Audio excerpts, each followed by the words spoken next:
Cassar.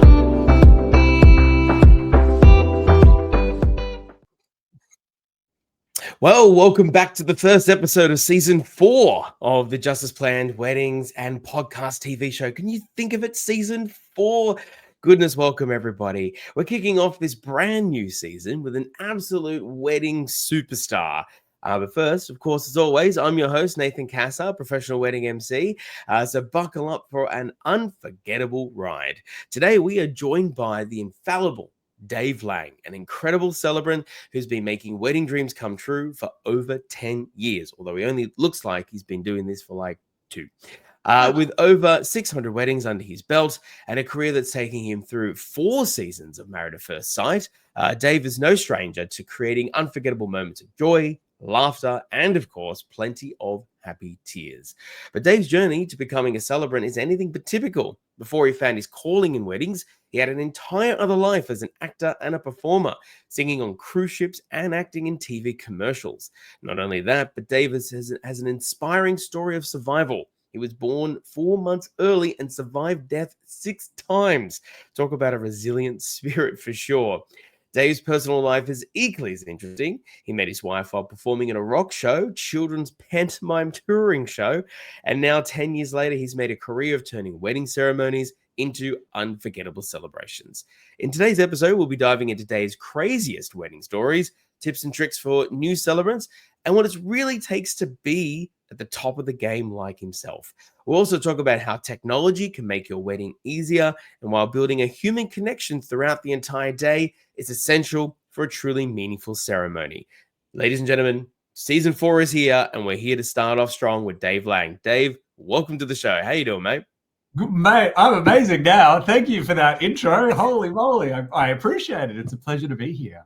No, of course you absolutely deserve all of the ceremony. It's when we only met. I feel a little sad that we only met only just very recently, but obviously grateful that we have.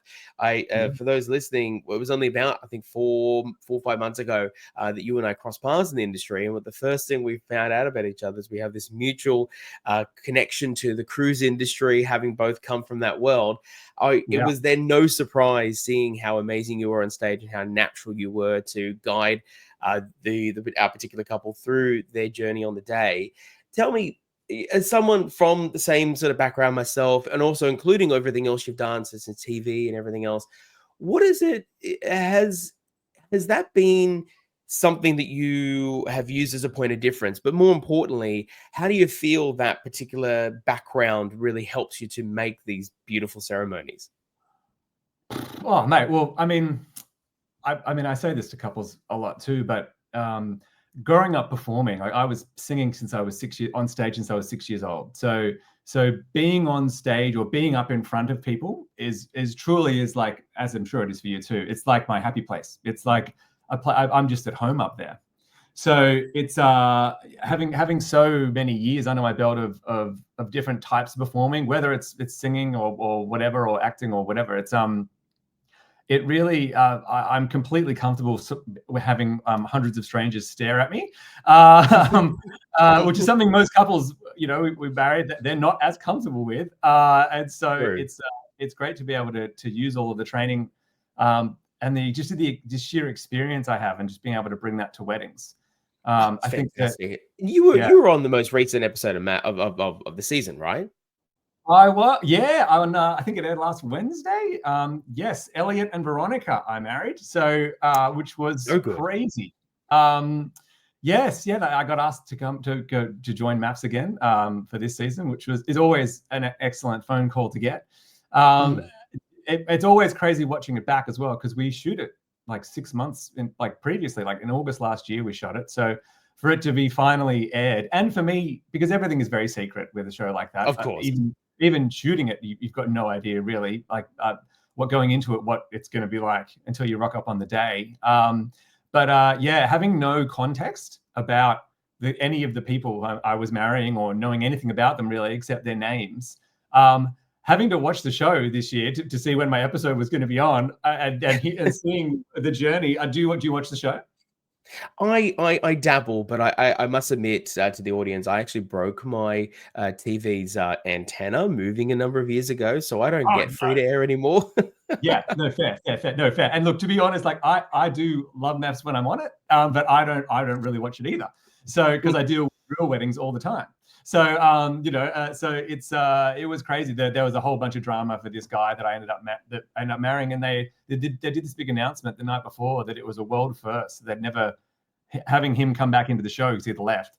They've never. Oh. So I was like, whoa! So it turned out to be like a really great ceremony to be a part of, because everyone was kind of waiting to see what was going to happen with this certain guy in the show. So to be there was and to see it all play out months later and be like, oh my gosh, I had no idea any of that had happened. And now, it was really, really cool. Well, it was great. I'm super pumped for you. And speaking of sort of that craziness, of course, obviously, like, MAFS is the whole thing where, it sort of sits as this sort of, televised version of everything that you do for a living. Really getting down to, like, let's call it the real weddings. What is some of the craziest wedding experiences you've actually had during your entire 10 years? Yeah, mate. Yes. Without a doubt, the first one that comes to mind is a wedding that I did in the harbour on the back of a boat. And now boat weddings are beautiful. Sydney is the most picturesque place for it, of course. Absolutely. But this particular day, well, first of all, because it was kind of towards the end of COVID, so the couple had already moved their wedding once on another boat, and they'd moved it again because that boat burnt down, was struck by lightning and burnt down. So okay. Yeah, and this guy's been together 20 years already. But anyway, this boat burned down, so they booked another boat. And I was like, God, that's a lot. Okay. And so anyway, we booked this other boat. Great. So we're on this boat in the harbour. It's an overcast day, but it's not raining. And I was like, okay, cool. And literally, as we're standing on the back, there's no cover. As the bride is walking through the boat to come down the aisle, the groom just goes to me, I think I just felt some rain. And I was like, oh no, what are you talking about? Hey, don't be stupid. That's, we're like doing I've got a live stream videographer from Paris, like who's live streaming to Paris. Like it's this ideal Sydney wedding. And as soon as she gets to the front, it just buckets with rain, like buckets with rain, like absolute craziness. And I said to the couple in the moment, I was like, we're going to do this. Like, you waited 20 years. The other boat burnt down.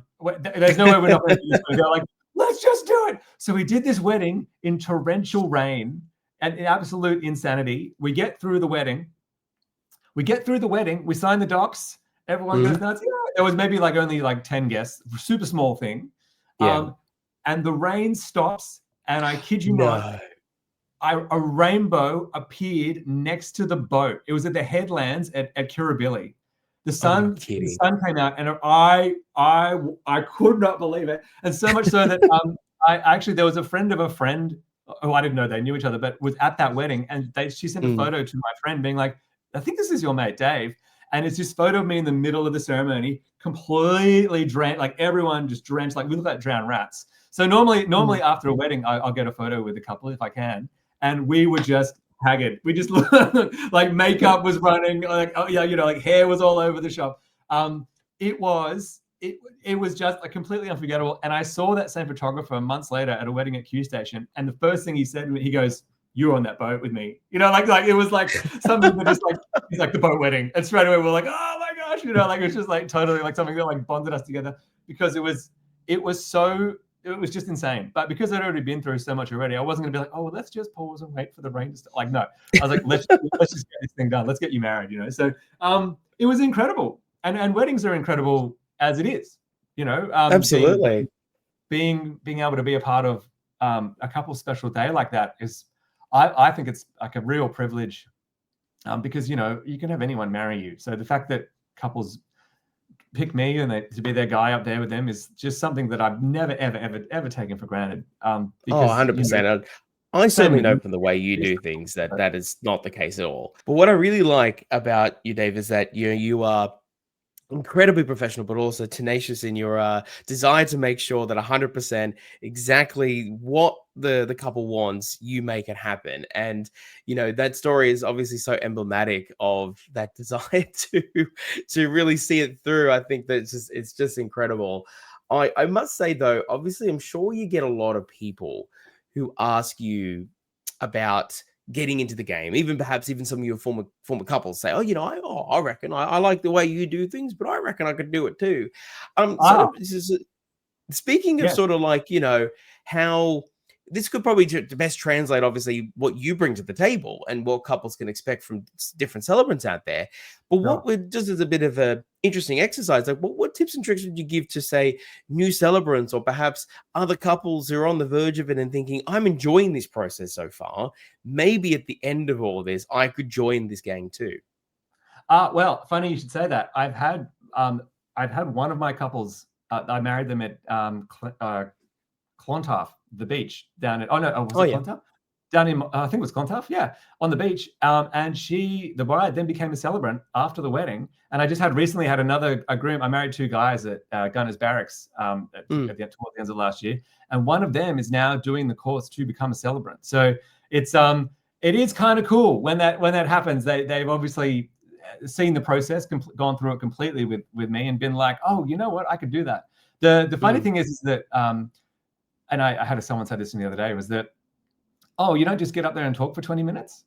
And I was like, oh, no, there's so much more involved that no one ever gets to see. But that's part of the magic, I guess, is on the day, is making it all effortless and fun and easy. Because by the time we get to the wedding, it should be, or by the time we get to the reception for you, you've got it all done. You know what I mean? You're just there to have a good time. So, and do what you need to do. So, so I have had friends. I've even had fellow actor mates of mine over the years also become celebrants in different parts of the country, which is also flattering, I guess. They go, oh God, if Dave can do it, we probably do it too. So it's it is. I'm like, yes, you definitely can. So it is very, very nice, a lovely compliment. I guess, especially when the couples do it. My mates of mine who are actors who do it, it's like, oh, that was kind of I could see that. You can kind of see it with certain people happening, I guess. But with when couples want to do it, or someone I've married, it's like, oh wow, obviously the work we did together had a big enough impact on them that they feel like they can then go and pursue it, because it isn't something that is it doesn't happen overnight. It takes a year to become one, basically, in total. So yeah. And I think it's well, such an incredible, important point, because obviously, it's so easy just to see the seamlessness that people like yourself approach the job with, because obviously 10 years, 600 weddings, of course you'd expect that. But what I'm really curious about is specifically like what makes a successful celebrant. Like what do you believe you have? What's the right metal to be looking for? And this would also apply to couples who are now, listening now and going, okay, well, what kind of celebrant am I looking for? What is it that they would want to be looking for in someone that would be regarded as successful, compared to, say, someone that's like, yeah, I'm great, and I don't know, maybe there's some red flags I should be worried about. Like, what's kind of like, where's your thoughts on that? What's some things there? Yeah. So I would say, look for couples looking for a celebrant. I would say someone who is experienced. Like when I first have a meeting with a couple, I'll tell them everything they need to know, like everything. Like it goes for 45. Like we have a big chat. It's not just like a quick, like, hey, I'm Dave. How you going? Oh, you guys how long have you been together? Like, oh, that's really cool. Well, I marry people and I'm a really nice person. Just trust me. You know what I mean? Like, and that's it. Do you know what I mean? It's like I break down everything, every step of the way, every legal process, every form we're going to fill out. And yes, it is a lot of information, but I think couples who've never been married before, or even if people have been married 2 times or 3 times, they go like, oh wow, this guy really knows what he's talking about. So I think trust is a huge factor in picking a celebrant, but also for me as well, trusting that the couple we're going to go through this together, because it is a joint. It's I say all the time, like teamwork makes the dream work. It's a team effort. So, and as much as after a wedding, often a relative or someone will, oh, that was a lovely ceremony. I go, thanks so much, but it's not me. Like yes, I'm the one saying the things, but it really is such a team effort, which I think really makes the job so enjoyable as well. So experience, I think, helps a lot. Trust helps a lot. Knowing as well, I think, that I've done so many weddings that I probably been through whatever their worst fear probably is. Like I probably had it happen. Or, like I've never had anyone not turn up. That's never happened. Touch all the wood. But like it is. I think it's reassurance as well. So part of my role there is to obviously just I'm going to be with you on the day. I'm going to be up there. I'll probably be crying with you. I think that the biggest compliment I can get is that people they think that I've been friends with the couple for years. Yeah. So, it obviously means that the connection I've made with the couple is strong enough that their own family and friends, just through the wedding alone, they go like, "Oh, how come? Did you go to high school with them, or did you meet them at uni? Like, aren't you? How do I not know you in their life? You know?" And I'm like, "Oh, they found me on a website or whatever." And they go like, Yeah, they "Oh, pay my God, invoice. Yeah. right? Yeah, found me on Expo or something." They're like, "What do you mean? Like, we thought you were mates." So, Mm. so I'm fortunate enough that, like my whole thing is that I'm like one of your mates marrying you, which is what I will be by the time we get to the wedding. So, Of course, yeah. or yeah, so it's that's a big thing for me, is the trust thing and the human connection thing. I would And I say, think that's a great example of the fact that in the early planning stages, to really make sure that if that vibe check, and I know it gets used a lot, and I'm sure within a couple of years the word vibe will probably be out of the dictionary again for everyone, but I'm yeah, gonna use it while we have it now. I think yeah, realistically the vibe check is super important these days, because obviously money's tight, the economy is mm, changing, mm, people's perceptions of what a wedding should be like is also changing. And yeah, so if you don't, I've always told my couples that if you don't feel like any part of the process is at all within sort of a palatable sort of, sense of happiness and comfort, then don't have it, don't incorporate it, discard it to the side. And yeah, send, especially the person that's specifically going to be encouraging the signing of the papers and the legal phrasing and so forth. So I yeah. think you're speaking to a really, really great point, which is simply, have those conversations. Don't just buy off the shelf or the website, really actually genuinely pick up the phone and say good day.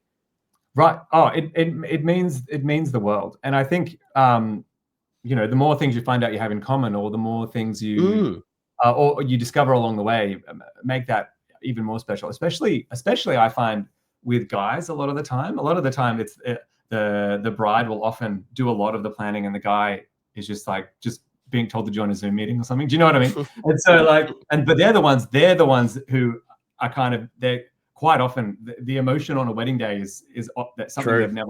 they've never Very they true. don't quite know what to do.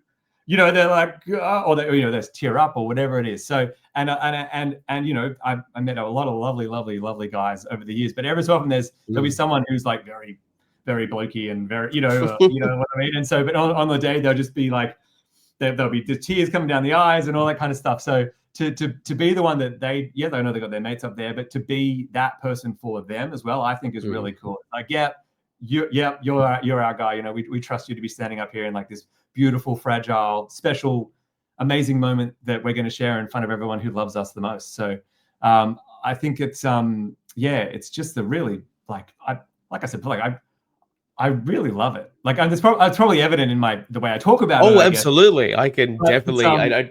I'd be surprised if yeah, anyone commented on this podcast and said, "No, no, no, no, Dave's he's full of it." I don't think I'm so not at all. buying it. Yeah, I'd be super yeah, surprised. I mean, the way that I know that you operate, and also, of course, like you're right, it is a really tender moment, and I think you identifying that it isn't just specific. There are two people that this process is a part of, and so it's really crucial that both are seen, whichever configuration that is. That both people are seen in the process in their own ways, and you're meeting them at where they are at, and at the end of the day, having that sort of special human connection being created because you've taken the time to really see both of them, to hear them, to walk them through the process.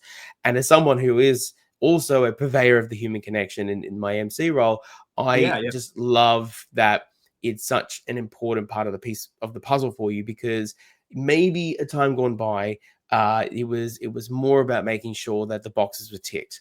But I think more than ever, people are super, super wanting to make sure that, okay, the money aside, which is obviously a big critical decision of itself, people Mhm. want to feel as though that it was an incredibly emotionally tangible part of their life, and that people also in the audience are feeling it as well. It's not something Mhm. that is, because often, depending on the context, sometimes people, I've been told that a church ceremony doesn't have that necessarily same feel as the outdoor ceremony with a celebrant. And that's not to say that there's a value proposition on either of them, but Yeah. certainly that because the shift has gone from majority church weddings to civil celebrants weddings more often now than not, there's clearly a desire amongst the majority of the industry to have those human connections really play a part of it in a more intimate setting that you are able to create as a civil celebrant. So I love that, and I don't think anybody is at all gonna deny it. No. I want to.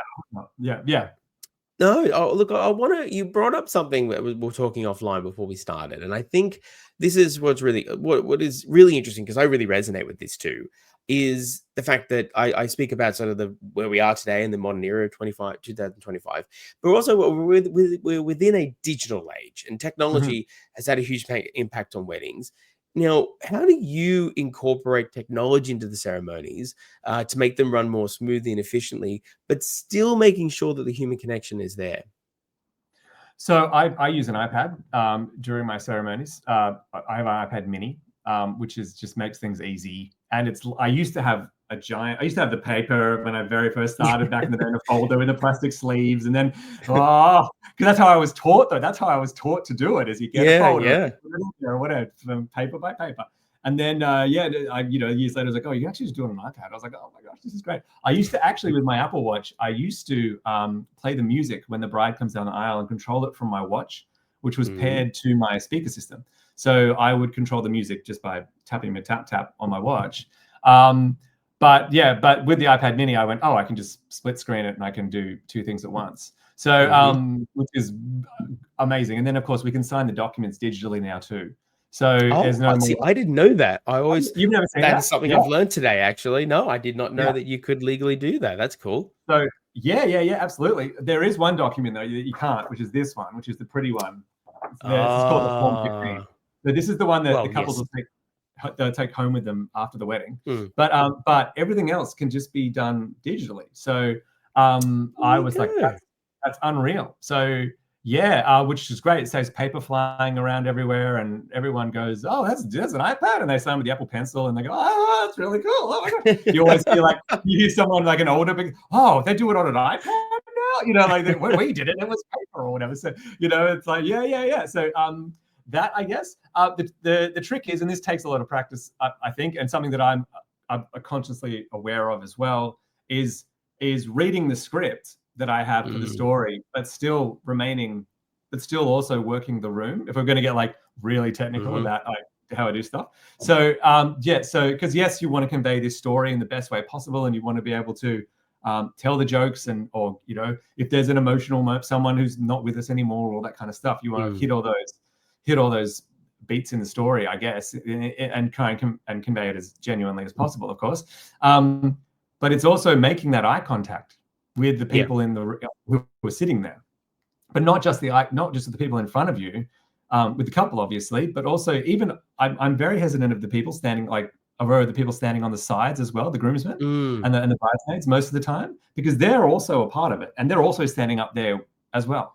So the more you're able to, even just a little glance during something or other, funny thing, because then they lock in as well, and they feel a part of it with you as well.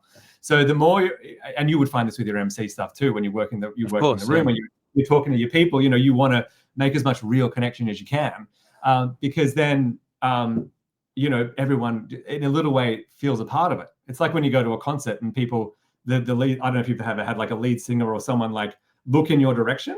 Oh yeah, You're like, absolutely. oh, they looked at me. Oh, you know what I mean? It completely like changes. You feel great. So I just feel like it's just a great way to make everyone in a really small way have the same moment, have the same feeling at the same time. And it's a great way to Absolutely, bring couldn't agree everyone in. more. So yeah, Could not agree more. so bringing with the iPad, I've just got to be aware that I've got I know there's a line coming up that we've written together that's going to be great, but I've just got to make sure that I'm not just stuck in my iPad down here and all that kind of stuff. So just got to open up and share it with the room, I guess, and that comes with experience, and I guess also just like years of performing and acting and all that kind of stuff. So it really is for me. Course. I mean, you're playing to your strengths, right? But also at the same time, you were also super aware of the audience being not just a prop, and not the bridesmaids and the groomsmen just being a prop for the photos. Right. They're not staging where they're just standing like this for every photo. Like there are humans that formulate the subjects of each of the photos that get created, and it's not just about the two of them, although they are the main subject, etc.